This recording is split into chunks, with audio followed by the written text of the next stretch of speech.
Wiggle your fingers, wiggle your toes, bend your knees and your elbows, and look and see if everybody is doing it too, just like you. Stop hopping up and down with your arms to the side, then flap them up and down like a butterfly, and look and see if everybody is doing it too, just like you. And if we all do the same, we'll all be together, moving around as one. And if we all do it now, we'll all be together, having a whole lot of fun, just like you. Hello everyone, hello, welcome to the Barnes Children's Literature Festival 2020 at home. My name's Suzanne and I've been volunteering with the festival from its very first year in 2015, and we've got such a treat in store for you today. In fact, you might say we have a Riddell for you. He is the first ever triple winner of the Great Greenaway Medal. He's a fantastic author. He's an amazing illustrator. He was Children's Laureate. It's Chris Riddell.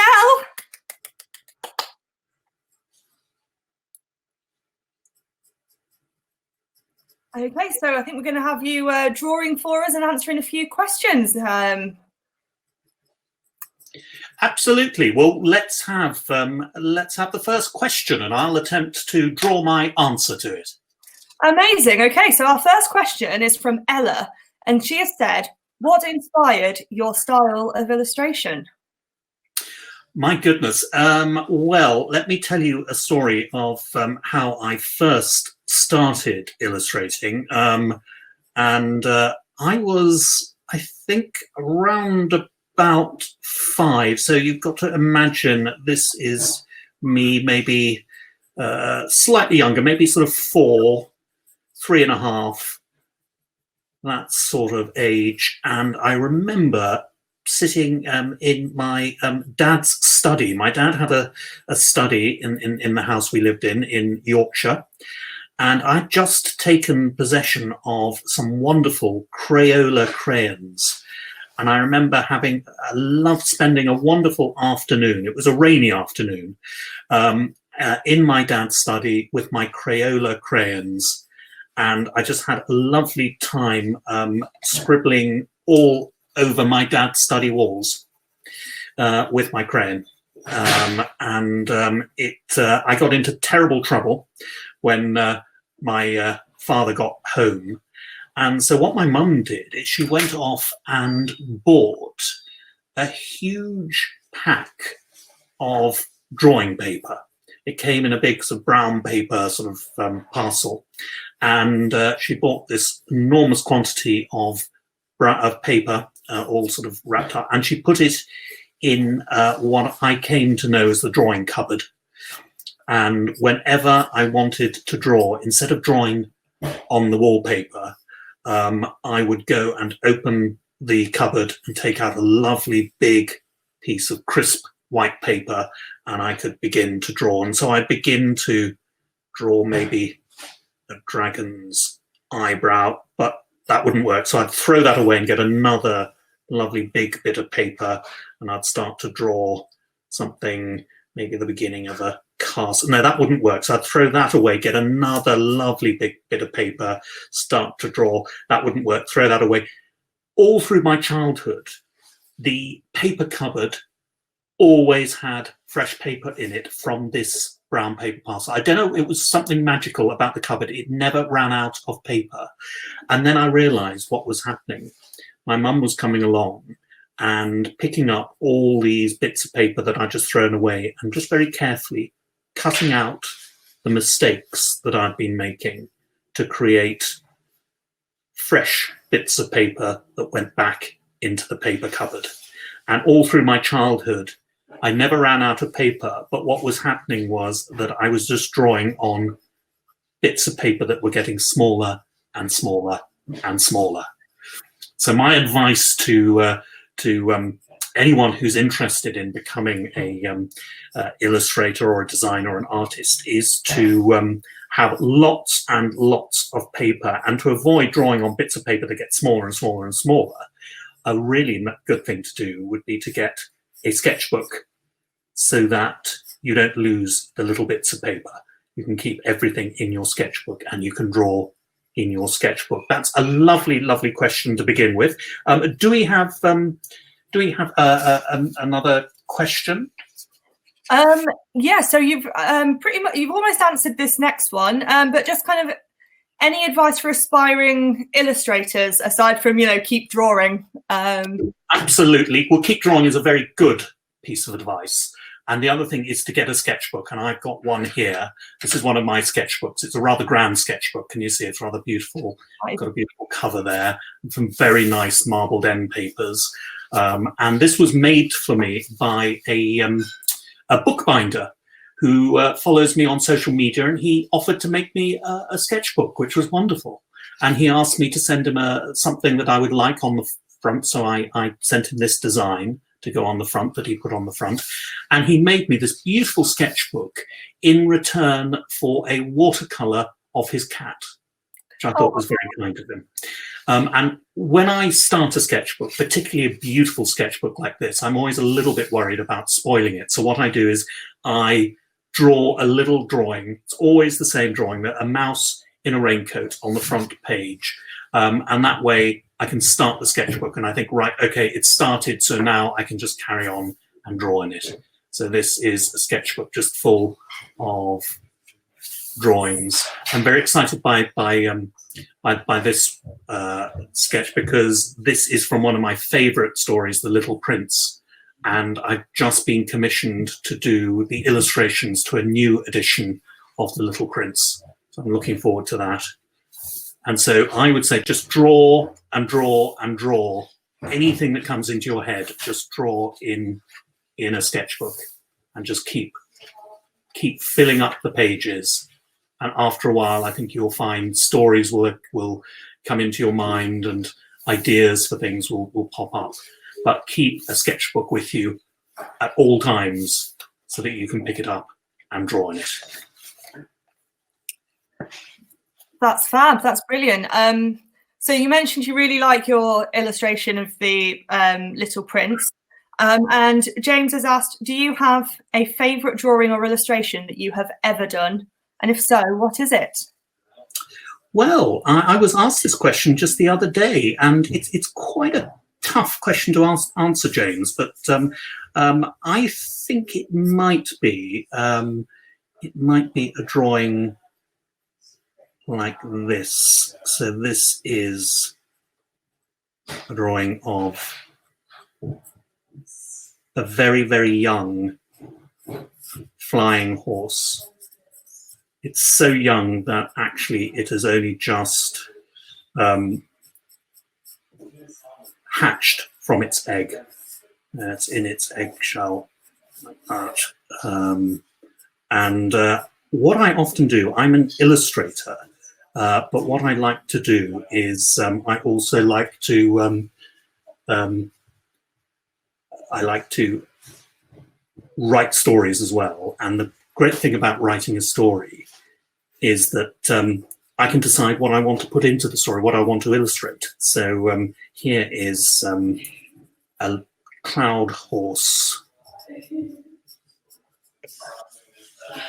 foal. And the reason, James, I drew that is I think one of my favorite illustrations is from this book. This is the Guardians of Magic, the Cloud Horse Chronicles. And this is a story I wrote myself. And one of the reasons I wrote this story is so that I could draw cloud horse foals. So here are some cloud horse foals. So I think at the moment, it changes all the time, but at the moment, I think this is my favorite illustration. It's an absolutely beautiful illustration. And yeah, I can see why it's your favorite, although I've got to say, I think every single drawing you ever do is my favorite. So what can we say next? Do you have a different mindset? So this is from Stephen, and Stephen has said, do you have a different mindset or way of working when you draw for adults over children? Is there a particular different thing that you do? I would have. I think obviously, if I draw for adults, and I do I do a cartoon, a political cartoon, in a newspaper, and so when I'm drawing for adults, obviously I've got to be very, very serious, and I've got to make sure that that my work is very, very sort of serious and considered and finished. And particularly when I'm drawing very important people who are doing a very, very, very difficult job. There we are. So no, the answer actually is no. I like to draw in the same way, whether I'm drawing for adults or children. I think it's, and sometimes I think children are much, much better judges of drawings sometimes than adults. And the wonderful thing about children, I find, is that all children love drawing and love to pick up a pencil and draw, whereas lots of adults will say, no, I can't draw. And I think that is such a shame. There is someone called Boris. Wonder who that could be. Which seems to be getting wilder and wilder and wilder, actually, every time I see him. His hair goes a bit strange. There we are. He'd make a very good character in a Roald Dahl book, I think. And Giant Peach.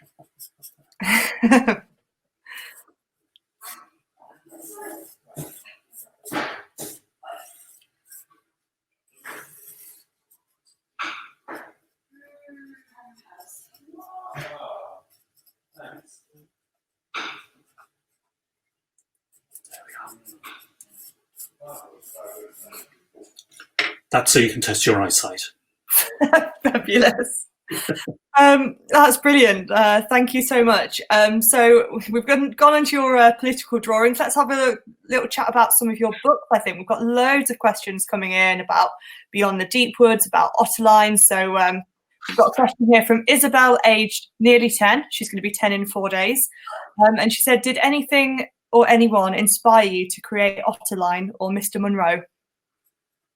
Well, really, I was inspired, I think, by, and this happens to me often, by drawing in my sketchbook. And I was drawing in my sketchbook, and I often, when I'm drawing just for fun, I don't think about what I'm drawing, really. I just start with something and start to just sort of sketch away, and things occur. And often characters will just crop up. I won't be necessarily thinking about drawing a character, but I'll be doodling, and then something will occur. And I remember drawing, I think I'd just been illustrating a cover for a wonderful children's book called Pippi Longstocking. And so maybe that was what was on my mind. So I started drawing a character who looked a little bit like Pippi Longstocking. And I sort of remember just sketching. She had a sort of bow in her hair and sort of fobbed hair. Looked a little bit Swedish maybe. And I was drawing this character. And I thought, that looks like an interesting character. And then just next to the drawing of this Pippi Longstocking looking girl, I drew this character.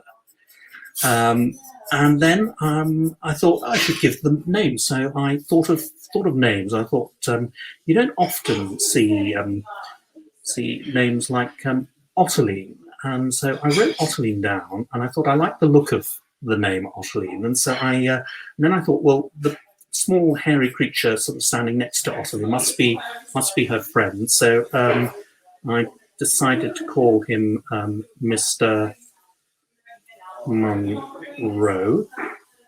I'm just going to close the door. Can we have some quiet?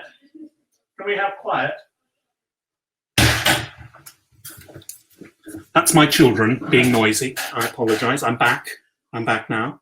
That's the trouble with lockdown. You can't get rid of your kids. They're sort of in the house all the time. So I thought I'd call this character Mr. Munro. Obviously not his real name.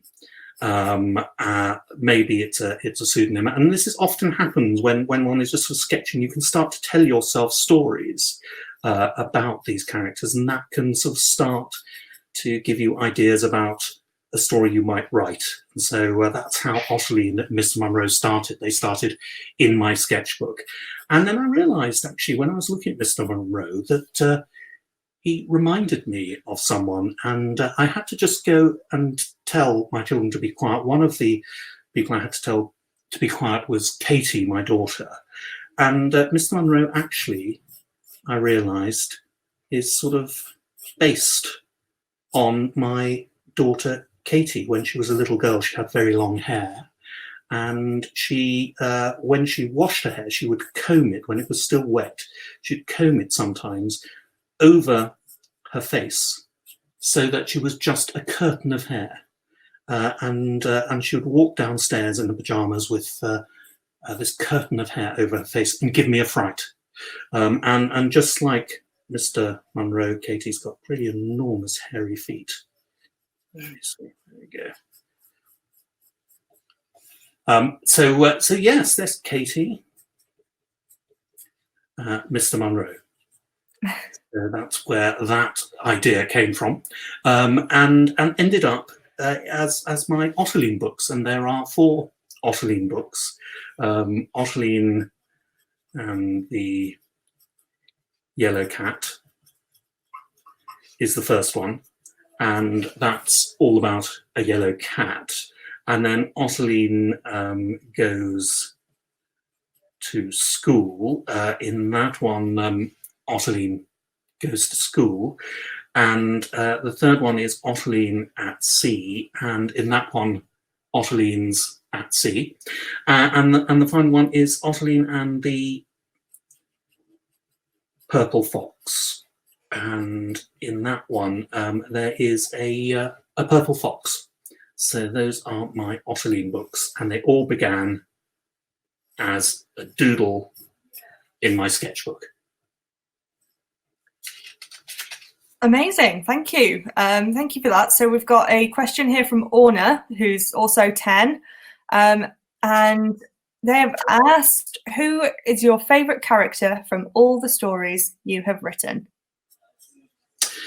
Well, you know, Mr. Munro is sort of a big contender. I'm often asked whether I will do any more Ottoline books, and there is one last book I would like to do, and it's going to be called The World According to Mr. Munro. I've got lots of other things to do before I get round to doing this particular book, but it will be a book of Mr. Munro's adventures, really exciting adventures like Mr. Munro crossing the road to avoid a puddle. That's going to be one. Mr. Munro tries to open an umbrella. That'll be another adventure. Mr. Munro finds a really interesting piece of string for his string collection. That'll be a third. All these adventures will fill the pages of The World According to Mr. Munro, but there won't be any words. It'll be completely silent, just pictures. So to Orna, I think my answer to that is Mr. Munro is one of my favourites, but another favourite of mine, and it's funny actually, when you write stories and invent characters, they become your friends. It's one of those sort of odd sort of things where they almost feel real to me. And one of my favourite characters, I sort of consider him a friend, is this figure, and he appears in my Goth Girl books. In the very first Goth Girl book, this character appears on Ada Goth. Ada Goth is a girl who lives about 200 years ago in an enormous country house, And one night, on her carpet, this pale, shimmering character appears, and it is the ghost of a mouse. And Ada asks this little ghost of a mouse what his name is, and he says, "Call me Ishmael." And what I like to think is that I don't know, Orna, you're 10. I think, Orna, when you grow up, maybe you will encounter a great big American novel, one of the finest American novels. It's absolutely huge. It'll take a very long time to read. It's called Moby Dick by Herman Melville. And it's all about a great big white whale that is hunted through the seas at great length. And what I'd like, actually, Orna, is if when you're 22 and studying American literature, you pick up Moby Dick, and you're going to have to read it for an assignment, and you open the very first page, and I'd like you to say to yourself, my goodness, that Herman Melville has copied Chris Riddell. That's my ambition, I think, for the Goth Girl books. And this is Ishmael from Goth Girl and The Ghost of a Mouse. And you can see he's a little bit see-through. That's why I've done those lines, because he's a ghost. Okay, that's fantastic. So obviously we've just brought up Moby Dick, but what was your favourite book, or what were your favourite books when you were a child? And that's from, I apologise if I don't pronounce it right, EESA, E-E-S-A. E-E-S-A? Yes. What a fantastic name. Well, my favourite book, and maybe you can guess from this. This is one of the characters from, it was a series of books actually, but this is the very first book of the series. And Isa, this is a book that if you haven't read, I heartily recommend. You see, it's just, in fact, actually yesterday, I was drawing for the Observer newspaper. I was drawing my political cartoon that will be published tomorrow in the paper. And I was actually drawing a lion for my cartoon, and it looked a little bit like this. So I think that answers Stephen's question as well, that my work doesn't change a lot depending on where I'm drawing. It can be, my lions actually look the same whether they're illustrations or political cartoons. So this is a lion, one of my favourite lions. There he is. He's a wonderful lion in one of my favourite stories. There is also in this, let's give him a tail. There's also another figure in this story, a wonderful story. There's some lovely illustrations. I read this when I was maybe in year 4. I remember finding it and reading it and absolutely loving it. There is another character. Wonderful icicle crown, the fur cape. And then the third part, I'm sure you've got this by now, Isa, this is my favourite book, which is The Lion, the Witch, and the Wardrobe. And I absolutely loved The Lion, the Witch, and the Wardrobe. And I remember having a conversation with a friend of mine who'd also read The Lion, the Witch, and the Wardrobe by C.S. Lewis, the first of the, well, one of the Chronicles of Narnia. There are 7 Chronicles of Narnia, and one of them is The Lion, the Witch, and the Wardrobe.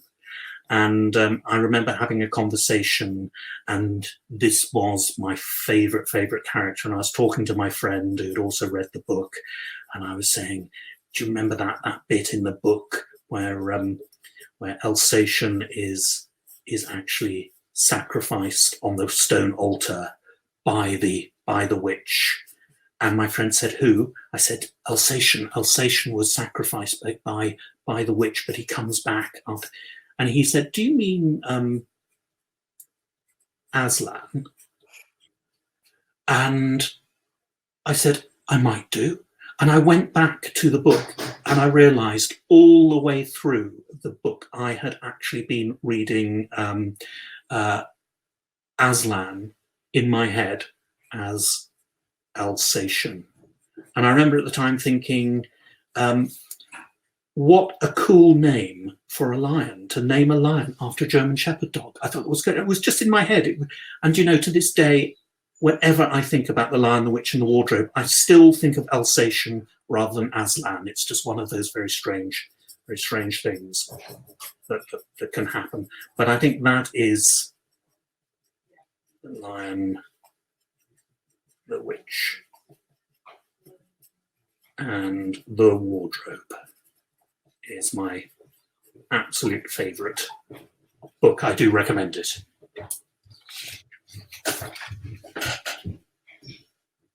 That's fab. So got a question here that says it's from Emily's dad. Emily's dad has asked, do you do the pictures at the same time as the words? No, I don't. I always do the pictures first. And what I do is I'll have a particular sketchbook maybe that I'll dedicate to a book I might be working on, and I fill it up with characters, and that then sort of gives me ideas for what the story might be about. And so I always do it that way round. So I give myself sort of visual cues for what a story might be about. And then I try to actually write the story that the pictures suggest to me. And if I get stuck when I'm trying to write, because writing, I really find drawing very relaxing and enjoyable, and I find writing very, very difficult to do. Fortunately, I have these wonderful people called editors who help me out if I need to. But if I do get stuck, what I do is I start to just do little sketches and things to help me visualize the story, maybe sort of think about the place, the setting of the story I'm writing. If I just do a little sort of sketch, that helps me out. And this is a character called Ginger, and Ginger is a great big, he's not really a gingerbread boy because he's much bigger than that. He's been baked as a great big gingerbread creation at bakery number 9 in my story Guardians of Magic. And Ginger, here's Ginger, and he's come to life. He's been baked by this very talented young baker called Zam from bakery number 9, and here's Ginger, and Ginger becomes Zam's helper. But he is in fact made out of gingerbread and probably tastes very delicious, but Zam would never dream of taking a bite out of Ginger because he's his friend.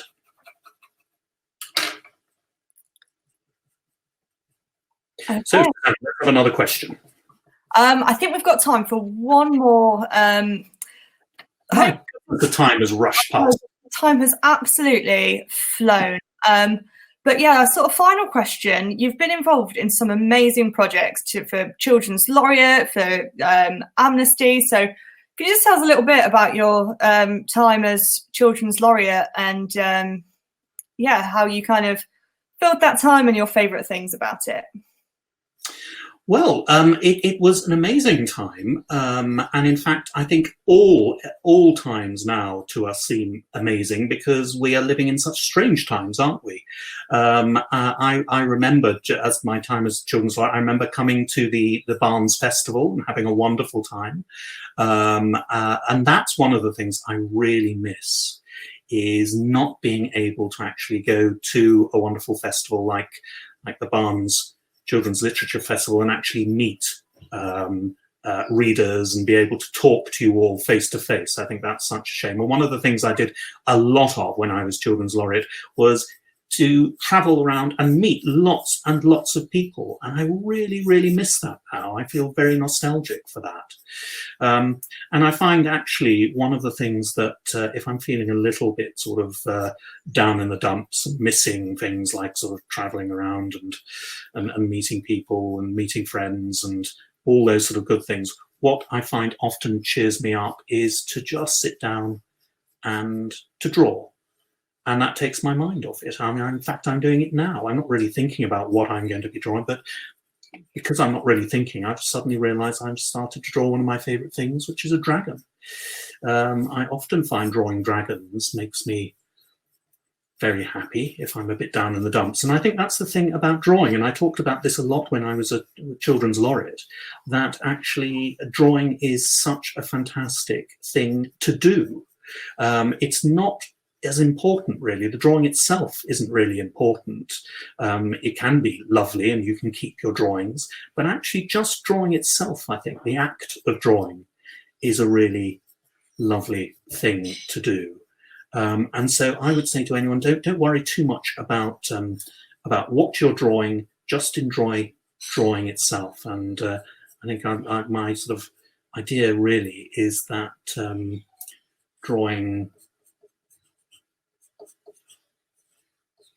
is a verb.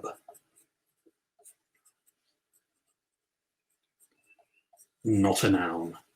And so what I mean by that really is it's the act of drawing that I think is so nice and so peaceful and can take your mind off things, and you can sort of, lose yourself in other worlds, just as you do when you read a really good story. That was amazing. I think what a wonderful point, what a wonderful drawing to finish on. This has been incredible. I felt so very honoured to be able to talk to you and to have this conversation. You've done some incredible drawings. So thank you very much. Thank you everyone for your questions. Can I send in these drawings to you, and maybe the people who've got a chance to ask the questions maybe can get their drawings from the festival. Oh, that's amazing. So we'll sort that out with the organizer. Is this something we can do, Richard? Including you, Suzanne. I love that so much. Our director will be in touch, Chris, and we'll make sure that we get them to all the right people. Amazing. Thank you very much, everyone. Big round of applause, big virtual round of applause for Chris Riddell. We've got some more fantastic events coming up for you for the rest of today and tomorrow. So, yeah, thank you very, very much. Have a wonderful rest of your weekend. And thanks again to Chris.